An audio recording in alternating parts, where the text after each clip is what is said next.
My name is Steve Brown. I work at WGTV Public Radio that serves Kenosha, Racine, Elkhorn, and Lake Geneva. That's the official ID that I just gave at 10:31. So good morning. I'm obligated by the FCC to do that, as you know, on public radio. I'm also a former teacher, a high school teacher of journalism and social studies, a high school principal, and also I taught school law for 23 years at Northeastern Illinois University. I'm very pleased to be able to make the opening introductions and to participate in this session, which is the Law and Life After Tinker. And joining me, and I'll give a brief introduction, Mike Hiestand, who has been involved with the Student Press Law Center since 1991. He's a graduate of Marquette University College of Journalism. Let's hear it for Marquette. Marquette just up the road in Milwaukee. And also received his law degree from Cornell. Where's Cornell again? Ithaca, New York. It's in New York. It's in Ithaca, a fine university. Also joining us on this panel is Mark Goodman, and Mark is professor and the Knight Chair in Scholastic Journalism at Kent State University, the School of Journalism. Prior to that, he served for 22 years as executive director of the Student Press Law Center at its national offices in Washington, D.C. And then finally, Mary Beth Tinker, and of course, Mary Beth Tinker, best known for her latest CD, Tinker and the Law, and her group, the Armbands. This is Mary Beth Tinker, ladies and gentlemen. I wanted to start off just making a brief comment.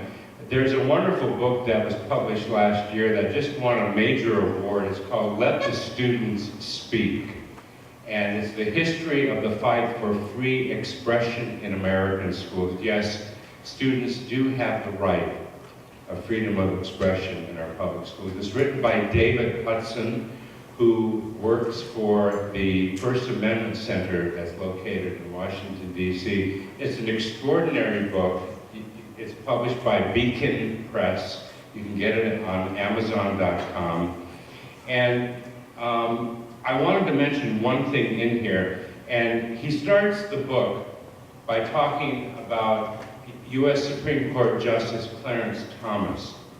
And he says, in 2007, Clarence Thomas broke ranks with his colleagues on the Morse v. Fredericks case. And if you know the Morse v. Frederick case, of course, that's the famous Bond Hits for Jesus case, which I'm sure many of you know about, which took place in Juneau, Alaska, where Joe Frederick unfurled a banner that said "Bond Hits for Jesus." It was off school property. It was deemed by the courts, by the U.S. Supreme Court, as a field trip. It was a block or so away from school, and of course Joe Frederick said that the phrase "Bond Hits for Jesus" had nothing to do with drugs, which I personally question whether he was right in that. And I have spoken to Joe and his father and have interviewed them. But in any case, the more important fact is that Clarence Thomas basically says that he disagreed with some of the things that were talked about, and he believes that students essentially do not and should not have any freedom of speech in our public schools. And I find that incredibly amazing that of all the discussions that have taken place since Morse v. Frederick in 2007, that is not talked about very much. I mean, I've talked about it in my school law classes, and Justice Thomas, he talks about it in terms of the originalism of the Constitution, that's what the founding fathers actually meant. So perhaps during our discussion we might address that. And also we will make sure that there's ample time for questions from you. I'm going to turn the moderating, if you will, over to Mike Hiestand from the Student Press Law Center. And also, as you know, Mike is directly involved and is traveling on the Tinker Tour bus, which is out currently in parking lot number 9. Actually, it's at the end of parking lot 7, which isn't too far from where we're sitting right now. And it was sitting in my driveway last night in Salem, Wisconsin, where I live. So I'm going to turn it over to Mike, and then Mike will serve as the moderator.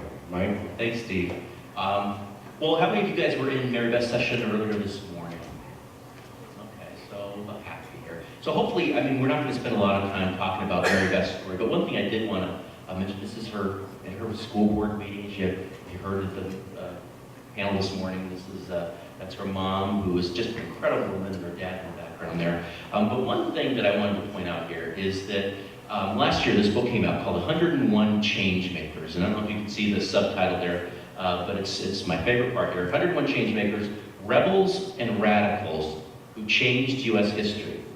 And so the book has 101 people that the editor selected as having had the most impact on American history, having spoken out or taken some action. It includes people, this is, obviously Muhammad Ali's on the cover here, but Martin Luther King, I mean, your usual suspects, Rosa Parks, Harriet Tubman, Malcolm X, Geronimo. I mean, it's a pretty impressive list. Albert Einstein. But number 91 on the list is Mary Beth. Also, brother John also wore the armband in school. In fact, it was largely his idea and his friend Chris Eckhart's idea to wear the armband. But if you heard Mary Beth in her talk this morning, she is just the most polite rebel or radical you will ever meet. But it's important. I think the editors, it's very fitting that she made the list here, because one of the things that came out a little bit in the talk this morning was that when they wore their armband in 1965 and after they were suspended, the case went to court, and the first two courts that actually heard the case, the District Court and the Court of Appeals, actually ruled against them. And so John and Chris were in high school, right? They were 16, 17 years old. They were going to school with 18-year-olds, and this was 1965. The Vietnam War was heating up. And during the Vietnam War, there was a mandatory draft. If you were an 18-year-old boy, you were eligible for the draft. And if your name, they actually had, it was kind of like a Powerball system today. I mean, they put, the birthdays into this big old tub, and they drew them out. And if your birthday came up, kind of went down in order. If you were one of the first 191 birthdays that were drawn, you were going off to Vietnam, unless you had some excuse for getting out of it. So the first two courts to hear the case actually said that students, 18-year-old students who at the time they graduated were eligible to be shipped off to Vietnam War, couldn't even wear a simple piece of black cloth to say, we don't like this. This isn't a war that we agree with. So when the Supreme Court came down with its ruling in 1969, it was a radical departure. I mean, you hear the word landmark Supreme Court case, thrown about all the time, but this really was. This changed things. This changed the balance. It recognized that and it's not just a case in history. I mean, the reason that you can speak out today, even if your principal doesn't like it, the reason you can speak out today is because of Mary Beth's case. And so we're going to talk a little bit about, what happened after Mary Beth's case, because Mary Beth's case actually was, most people agree, was the high watermark for student speech rights. It was the court recognized the students have the right to speak out, and they set forth what's known as the Tinker Standard. And since they did that in 1969, the Supreme Court, when they've had the opportunity to rule on student speech cases since, they really cut back, sometimes very significantly, on the rights of students. So in Mary Beth's case, the standard was that the court came down with. They said that students have the right to speak out, except in two cases. The first case is when your speech intrudes upon the rights of others. and lower courts interpreting that have kind of said that, that means unlawful speech. You don't have the right to engage in libelous speech or obscene speech. There's certain categories of speech the courts have recognized have less value and therefore aren't protected by the Constitution. And there are sorts of speech that me or nobody's allowed, doesn't have a First Amendment right to engage in. So there's that category. The other category that the court came down with that's really was unique for schools was they said students also aren't protected when their speech creates a material and substantial disruption. In other words, a serious physical disruption to school that doesn't allow normal school activities to continue. So as long as you didn't, jump into those two categories, as long as your speech was lawful and as long as it wasn't disruptive, the court said you have a right as students to engage in free speech. And so that was actually the law for about 18 years or so until the Supreme Court had another opportunity to rule directly on the rights of students. And the first one that I'll talk about, I'm going to let Mark talk about the next big one that I'm sure all of you know about, but one that came before the Hazelwood case, which you guys all know about, was this case in 1986 called the Bethel v. Frazier case. And that actually took place, I'm from out in the Seattle area, and it took place at a school in the Seattle suburbs there. But a student at the school, Matthew Frazier. How many of you guys have heard about the Frazier case or studied it? Pretty cool, yeah. You guys beat a lot of the college kids we talked to. So Matthew Frazier was running for student body president, and he decided he was going to take advantage of the limelight. They had a school-sponsored assembly where the candidates were going to give their speeches. And so Matthew took the opportunity to put out a speech that it was funny, but it was full of sexual innuendo. I mean, it was full of what the court had a really hard time describing what it was, because it certainly wasn't obscene, as that term exists in the law. But it was, and the court actually used all these different adjectives. They called it profane, they called it indecent, inappropriate, vulgar. They had this whole laundry list. They couldn't really decide what to call it, but it was something that they felt, it was kind of sex talk. I mean, they didn't like the sexual innuendo. So that was the first time that the court really had the opportunity to say, okay, here's the Tinker case, what exactly does it mean? Well, when Matthew gave a speech, the Tinker case was the standard. So if you applied the Tinker case to a speech, there really was nothing in the speech that was unlawful. Like I said, it wasn't obscene. There also wasn't anything in the speech that would create a serious physical disruption. Facts showed that when he was given a speech, as you might guess, there was a lot of whoops and hollers and things like that, and the students kind of were woo woo woo. But there was really nothing that created that serious physical disruption that courts had typically required. So really, under the Tinker standard as it existed in 1986, Matthew Frazier's speech should have been protected. But the court wasn't going to protect the speech. They decided that really went too far. So they created an exception, the first of a number of exceptions they've created to the Tinker standard, that said that henceforth there's a third category of speech. So you got your unlawful speech, you have your disruptive speech, and you also have sexual innuendo, or profane, indecent, again, the laundry list. That's another category that you can't engage in. So when the case came down, I think a lot of us weren't all that surprised that we've had hang-ups with sex in this country for years and years, and the court certainly had changed since 1969 and had gotten more conservative. So I don't think it was super surprising to a lot of us watching the case. We kind of saw it as kind of a blip, that yes, okay, they've cut back a bit on Tinker. Now for Mark and I, who work with student media, Mark was my boss for 15 years or something like that, the Student Press Law Center. But for Mark and I, when working with you guys with student newspapers and yearbooks and things, we didn't see a lot of sexual innuendo in the papers, and you guys do a good job, and that's not really the sort of journalism that's going to win you awards and all that good stuff. So we saw it as kind of this blip.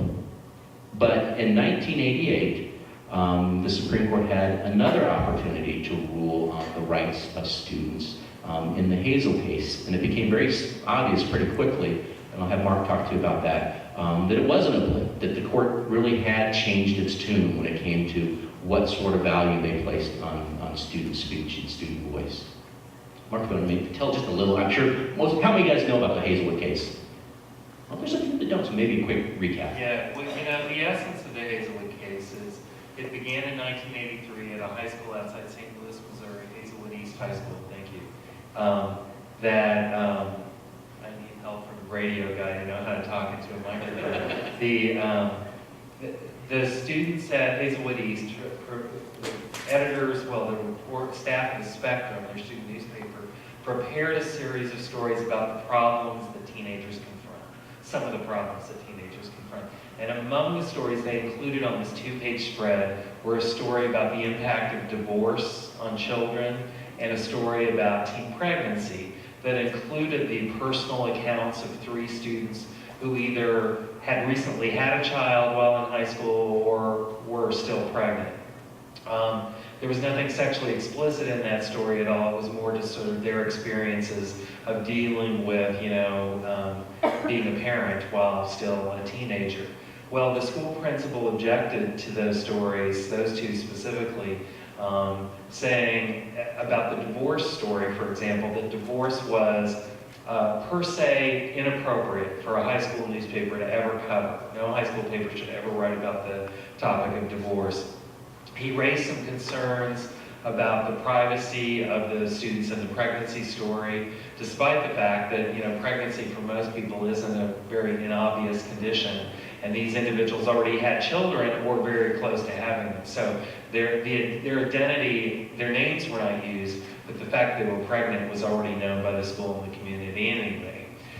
In any event, the principal censored, removed the entire spread from the newspaper, and the students went to court. And their case eventually, much like Mary Beth, started with a loss. They won at the appeals level, and ultimately the school took them to this U.S. Supreme Court. And in January of 1988, the Supreme Court handed down a decision that didn't overrule the Tinker decision, but distinguished it. The Supreme Court majority, a 5-3 majority of the Supreme Court, said that they were reaffirming the holding of Tinker. Students don't shed their free expression rights at the schoolhouse gate, but what the court did say was it believed, the majority at least believed, that in the context of a school-sponsored activity, like the student newspaper that was produced in relationship to a journalism class, and that had not been opened up, they believed, as a designated public forum for student expression, that school officials should have greater authority to censor. And so instead of applying the Tinker substantial disruption, invasion of the rights of others standard, which is a very difficult standard for school officials to meet. Schools have a very hard time showing substantial disruption or invasion of the rights of others. Instead of applying that standard, the Supreme Court said for school-sponsored expression in a non-forum, we're going to apply a lower standard, which is the school has to show it's got a reasonable, educationally based justification. They must show that they have legitimate pedagogical concerns. It's a much vaguer standard, a much more subjective standard, and as many people predicted at the time, it's really opened the door to a much greater amount of censorship of high school media around the country. But, the good news is, and I won't belabor this because we've got a lot of other things that we want you guys to talk about, is first of all, it does only apply to those publications that are not operating as public forums. If your student media has been designated as a public forum by policy or by practice, there's a very strong argument that you're entitled to much higher First Amendment protection, more like Mary Beth was in the Tinker case. And secondly, what we've seen in a number of states, 7 states now, state laws have been enacted to counteract this Hazelwood decision and create stronger rights within the state for student free expression, specifically for student media. Wisconsin came close some years ago to passing such a law, but a governor veto prevented that from happening. But the reality is that there still are ways for folks like you to have a voice in your student media even after Hazelwood. The Supreme Court actually gave some examples. I mean, when the standard, this reasonable educational justification standard, it sounds reasonable until you guys as journalists start to say, okay, what does that mean? What does that really, what can a principal or a superintendent actually do? And the court actually gave some examples, they thought were helpful examples, I guess, of what would constitute a reasonable educational justification. And among the examples they gave, they said that school officials could censor material if it was, and these are quotes from this First Amendment case, a government official, a public school official could censor material if they believed that the article, for example, was poorly written, if it was inconsistent with the shared values of a civilized social order. I mean, think about what that means. You know, it really, and there's a whole other laundry list of things that the court gave, but it really did alter the balance of between schools and between student speakers. And I think we should mention here, because we are in Wisconsin, you guys are actually in the 7th Circuit Court of Appeals. How many of y'all are going to college? Or planning to go to college? Okay, most of you, very good. One of the questions that the Supreme Court left open when it ruled in Hazelwood in 1988 was, you know, okay, what sort of impact does this have on college student speech? Because when Mary Beth's case came down, it was applied to all forms of student speech, both at the high school level and the college level. In fact, I mean, it's because of Mary Beth's case that you guys remember, you've seen the pictures of, you know, the campus demonstrations in the 70s, the anti-war demonstrations, and some of the things that took place. I mean, it was because of Mary Beth's case that a college president couldn't order the students to you know, refrain from protesting. Students had a First Amendment right to engage in peaceful protests on campus because of the Tinker case.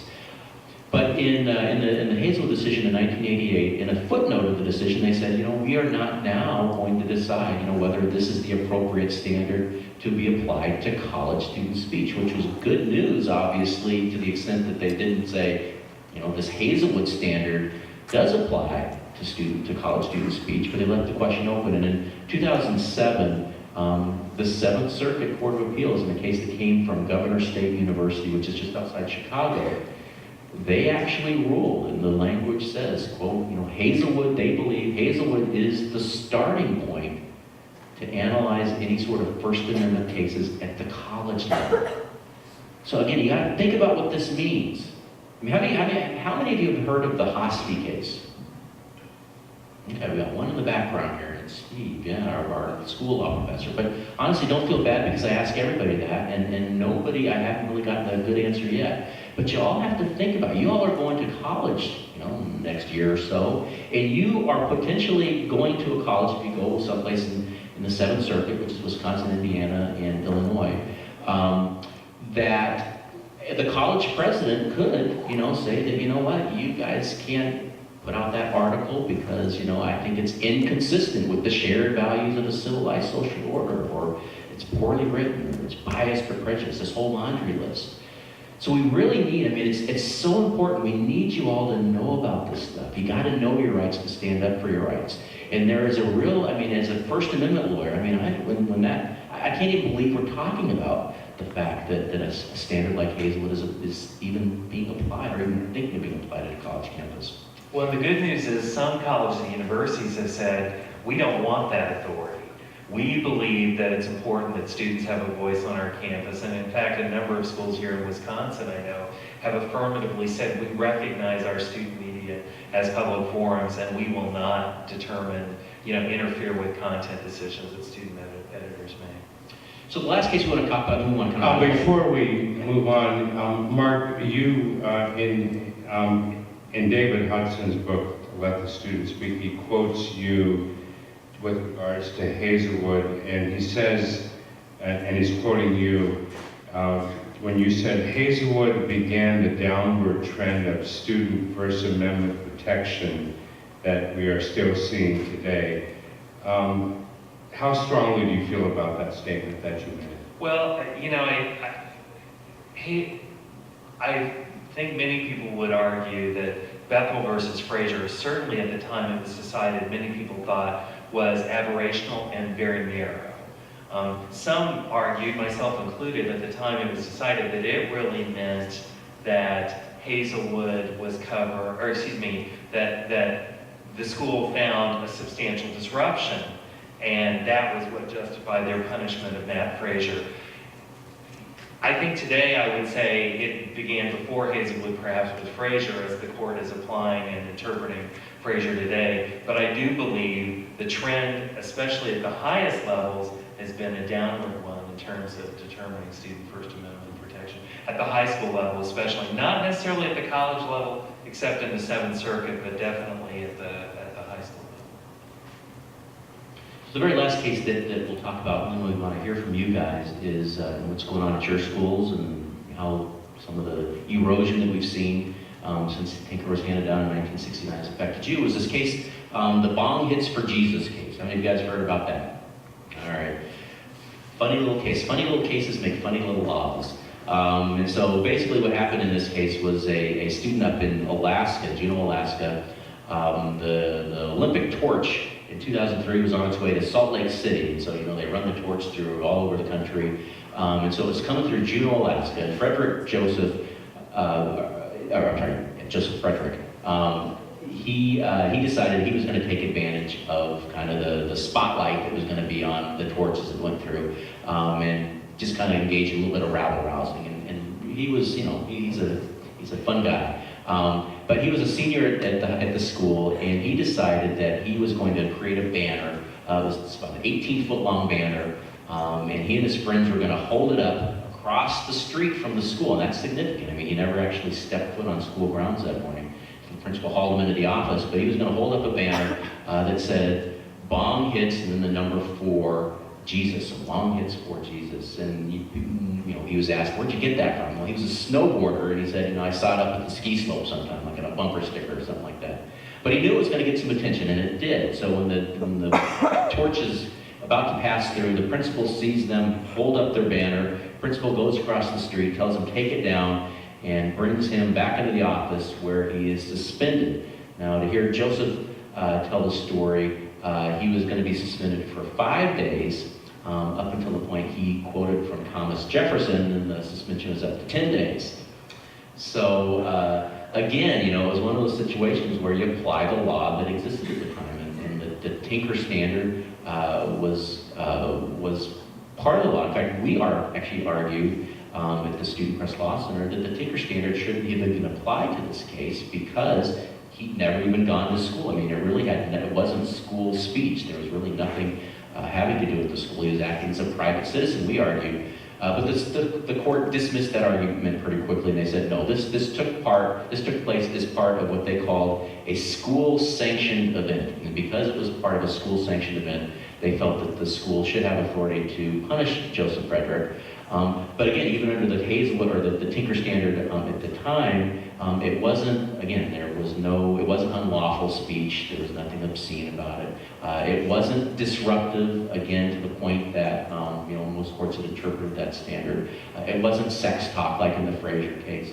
But what the court decided to do is to carve out yet the final exception to the Tinker case that they recognized. They said that students also cannot engage in speech that advocates illegal drug use. So again, just a little further erosion, another kind of loophole or you know, category that students can't engage in.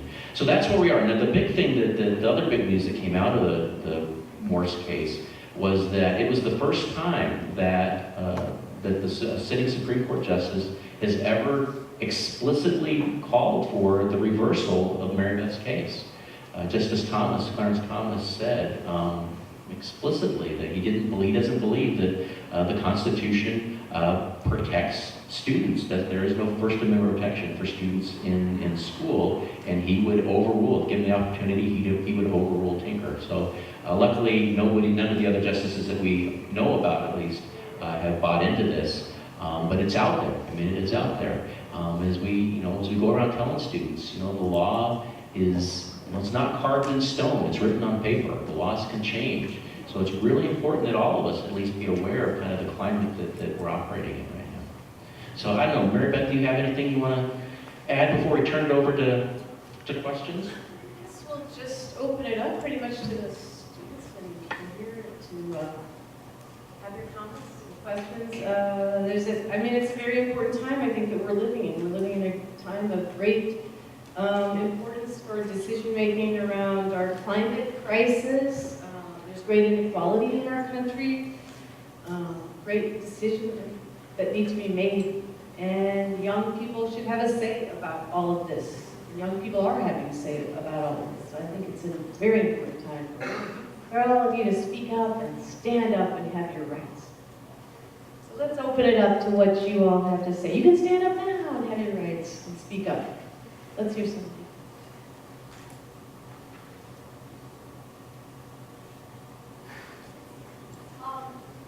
We want to know, are there any big cases now that you think we should report about?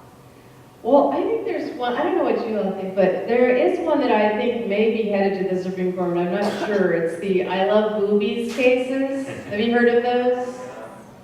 Pennsylvania, all over the country, there are I Love Boobies bracelets, which have been put out by the Keep a Breast Foundation to raise awareness about breast cancer.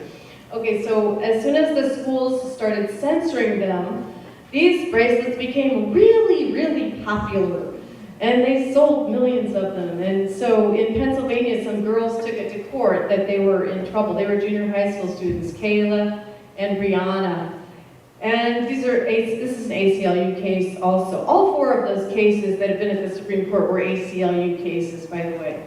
And so their case went to court. And it went to the appeals level where they just won.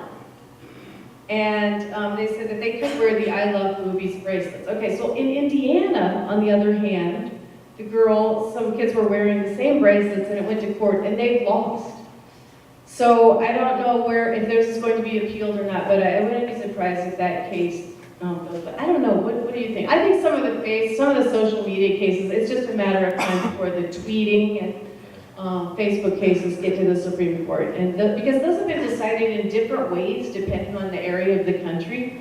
There are two cases in Pennsylvania also. I don't know what's going on in Pennsylvania, but anyway, there's one called Layshock and there's one called Blue Mountain. And they were very similar cases having to do with kids putting comments on their Facebook, I think it was. MySpace. And kind of ridiculing the principal and teachers. And one, the courts ruled in favor, and one, the courts ruled against the students. But then in the end, they both, I think, won. Yeah, and in fact, I believe it was the Blue Mountain case that the one young lady who did that actually did the posting in her grandmother's bedroom on her home computer. It wasn't even on the school computer. So those kind of cases, I think, are going to be Have a to watch for out-of-school speech cases and social media cases. How do you feel about the exceptions that have been brought to your case? Like, do you like them? Do you think they're fair? Do you think they're unfair? No, I don't like them. I want students to, I'm a student speech person. I want you to have your speech. And not only students, but young people generally, because a lot of young people are not in school. How do you feel about it? I'm wondering. How do you feel about those exceptions? I feel that it's ridiculous to pretend that these things don't exist because we're all old enough to know that they exist. So why should we not be allowed to talk about them?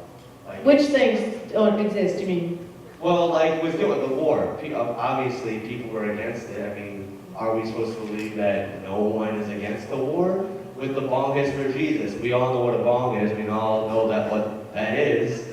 So when We all know what Jesus is. yeah, we all know. You know, when you go by, you're gonna be like, huh, I'm gonna do marijuana now because I saw that sign. No. So why pretend it doesn't exist? Actually, Thurgood Marshall voted for the students in both of the cases and in Frazier also. And so he's a great advocate for students' rights.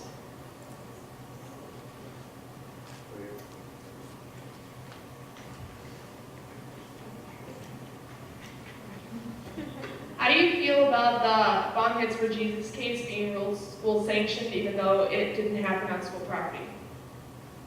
I mean, to me, I can see where they made an argument because it did have something to do with school. It was on a day when the whole school had been let out to go to this Olympics torch thing. It was across the street from the school. All the students were there. The teachers were there. The principal was there. It was pretty much associated with the school. But it's one of those things, again, it just kind of suggests that that students, no matter where they are or what they're doing, they always are going to be relegated to this kind of second-class citizen status. I mean, I think it is telling that he didn't go to school. I think it is telling he was on a public sidewalk across the street from the school. And I do think that that case does kind of tee up this whole notion of, what sort of control do school officials have, over social media mean, you know, maybe they saw the line not being drawn, you know, at a public sidewalk across the street from the school, but how much further will they allow that line to go? I mean, will they allow it to go into your bedroom at midnight, you know, when you're working on a private computer? Well, some courts have said yes, they think that school officials should have almost this 24/7 sort of control or authority over their students. And I think that's very troubling. You know, legally, I would say I think it's very important that to note that the Supreme Court majority did find it was on-campus speech, because I think Mike's right. This is a precursor of where they may go when they're directly confronted with an off-campus speech case. But the court at least did not say, we're deciding this as if it were an off-campus speech. They're deciding it as if it were speech that occurred at school, and that's the basis on which they reached the conclusion that they did. So. There have been other off-school cases where the court ruled against the student for off-school speech, like Doninger in Connecticut, But not at the Supreme Court yet. Right, not at the Supreme, you're so right. As Mary Beth said, I think that's what's coming, is sooner or later the Supreme Court is going to be confronted with a case about whether school officials can punish students for speech that occurs totally off campus, never accessed at school. And you know, as I've pointed out, if they can punish you for what you post online outside of school, they can punish you for what you read outside of school, for what you watch outside of school. The boundary is gone if they allow it in one context. Yeah, you know, I hear you guys talk about like stuff outside of school. Like I've heard some cases where like schools have supplied like iPads or laptops to the students, and then there's been like a camera on the laptop that watches the student what they're doing. So like That was in Pennsylvania. yeah, Pennsylvania. Yeah, like I heard some ridiculous thing about like a kid eating Mike and Ike's and the principal called and thought he was doing drugs. So like, what do you guys have to say like about that? Like schools, it's almost sort of like an entrapment thing. Like they're giving the kids these laptops and then like getting them in trouble for regular things they do. Like, what do you guys have to say about that? Well, the school claimed that that was a complete error, a mistake, that they did not mean to purposely, you know, spy on the kids. What they gave the kids these laptops, and then they accused this kid of taking drugs. And he said, I was eating Mike and Ike's in my bedroom, but how did you see that? And they said, oh, we noticed it on your laptop that we gave you. The little camera was. But they said that that was a mistake. No, I don't think people should be spying on students, and I don't think people should be spying on adults like the NSA. I mean, these are issues going on in our country right now.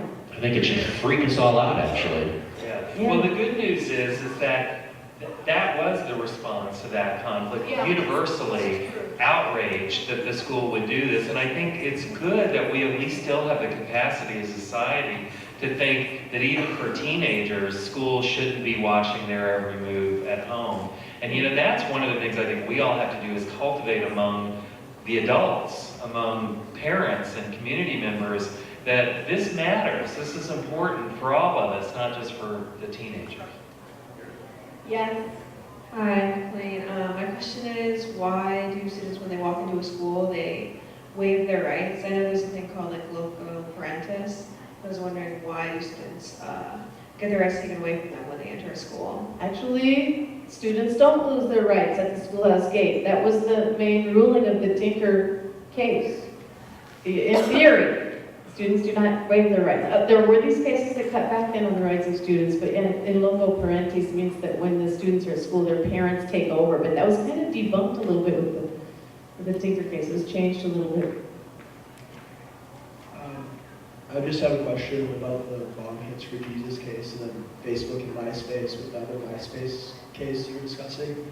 If someone had posted on their MySpace page and they had, 1,000 followers, they posted Bong Hits for Jesus, would that student be susceptible to suspension just because they didn't post Bong Hit for Jesus to 2,000 people who are friends with them or follow them on MySpace or other social media page? That would be just like the Doninger case in Connecticut, where a girl posted on her own personal blog saying she was mad about the jazz concert that was canceled, and so she posted on her own personal blog, let's all call the principal and piss her off. Yeah. And that went to court, and she's lost on both the district and the appeals level.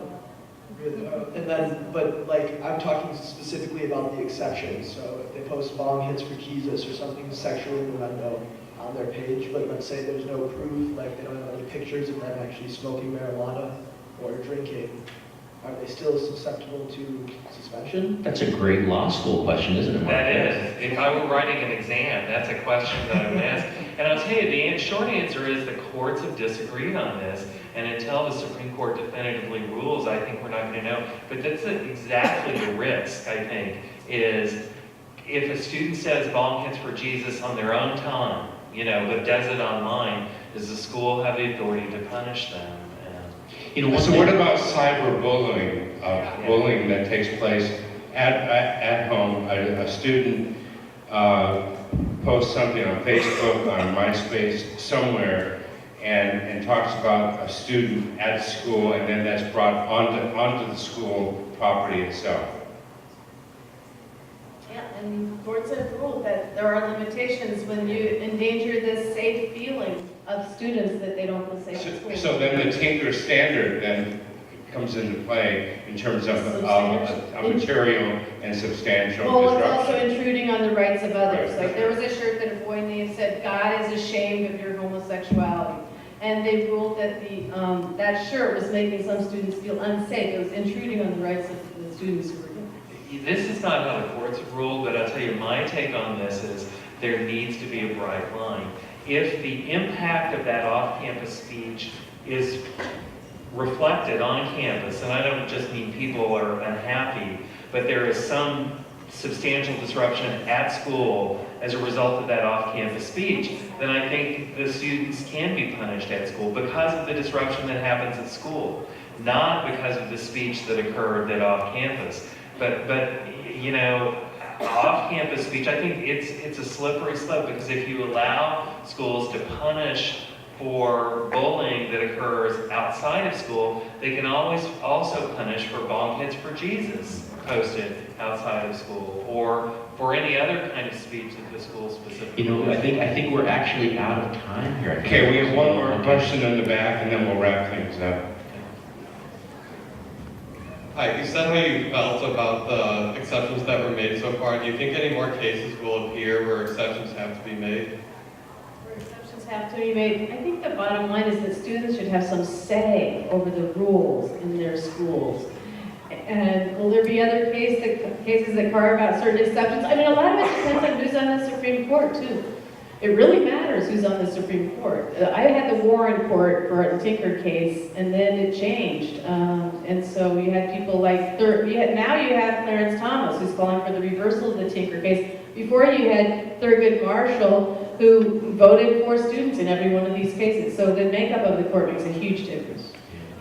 Ladies and gentlemen, please thank Mark Goodman, Mike Hiestand, and Mary Beth Tinker. And thank you very much for your questions, your comments, your participation, and thank you to Sandy, Jacoby, and Kemba.